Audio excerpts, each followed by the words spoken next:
But general Indian mindsets are, or as you said, even economic research suggests that traditional societies, relatively poorer societies, they have a tendency of saving rather than investing. Either you save in terms of FDs or your provident funds or gold, and that is still a very popular kind of savings. So, how did you means NSE made this possible, creating this? What were the special initiatives to reach out to the creating that trust factor in the investors? See, broadly speaking, I think the returns. See, what happens is life is about demonstration. Mm, If you had invested in a stock mm, and you got benefited over 10 years, 20 years, 30 years, mm, or a particular index, mm, then your friends, some friends will follow you after 5, some mm, friends will follow after 10, because you talk in circles and you say, I have done this, and that's how. Sometimes you want to hide, but mostly mm, people demonstrate things, right? And that's how this demonstration of the equities market giving higher returns mm, than the FDs or gold or real estate, mm. and very liquid. See, if you have real estate, it's very difficult to actually Liquidate. figure out, right? Whereas when the COVID happened and Mr. Modi came on television, I think March 28th or something, at 8 p.m., he said, due to COVID, we are closing down the country from next moment, right?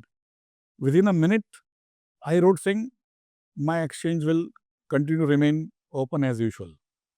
Even regulators called up saying, did you get a call from Delhi that you are saying this? I said, no, they have given the feedback last week that they had made stockbroking and stock markets as essential services. Why did they do it? It's because they want us to keep open, because in the most difficult time of person's life, We should if you can't even give it, I mean, whatever, 50% discount, if you can't give that liquidity, then people are going to go to other assets. Gold, you take out your ring and give it to anyone, he might be 10,000 rupees ring, but he might at least give you 100 rupees. That liquidity is so much more important. Or FD, you can break mostly anytime unless bank is in trouble. Stock markets have now given better returns. They are more liquid. Over the last 30 years, like we just celebrated Nifty's 30 years.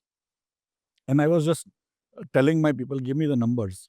The gold has given 7.7% CAGR, compounded returns. The Nifty has given, with dividend and all, around 11.9% returns. Even in dollar terms, S&P 500 has given lesser returns than Nifty in dollar terms. Oh. So many times I used to say that US required Warren Buffett, India required Nifty. It's available to all of us, right? We don't have to pay them very large fees, which Warren Buffett must be earning. Here, it's basically in public domain. And so Nifty, when I was creating, I did not think it will have so much impact. It's like a measurement. Like in the body, you have temperature, we have thermometer. So index is actually a measurement, of sort. Health. But Health of your economy. right? And health of economy, but more about hope and things like that, right? So that's where you realize that sometimes what you do um, mechanically sometimes has much larger impact than what was ever intended, right? And that's where, for me, where we have come in a way, in a less philosophical way, by evolving ourselves very fast. We are today best in technology in the world, best in corporate governance, best in reaching out to people. 11 crore, if we were a country, we would be 15th largest in the world, right? And the market capitalization wise, we are now, after US, China and Japan, 4th largest country. And in China, whenever markets go down, government has to go and buy. In India, nobody does that, right? So effectively, we have the most vibrant markets. I mean, UK is now half our size. Germany, France, 6, 7 countries put together have market capital and which is competing with India's, right? And so you can see how that societal trust builds, and it has been done using technology. And then India has, of course, used that technology for Jan Dhan Aadhaar Mobile and tax collection and GST and everything. But it all started here. And now, when you look at it philosophically, when India has to grow, I have another hypothesis that capitalism was not a word.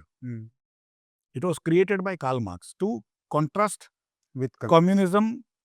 And so capitalists required a lot of capital to create more capital. But you require a lot of capital. And India was perennially starved over last 78 years of our independence because 1,000 years of sort of taking money out, we had become poor. We had capital, no capital. And that's why we couldn't even grow, even if we wanted to grow faster. But today, the newer technologies allow you to create billions of dollars of businesses with very little capital involved. So I call it capitalism without capital.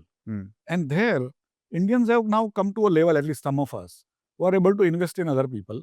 And that is where this kind of platforms are so much more important. That if capitalism without capital and technology waves are two hypotheses which are going to create that great wealth for the world and naturally for India, then the trust markets which NSE has created are going to be absolutely important for the country and for the world.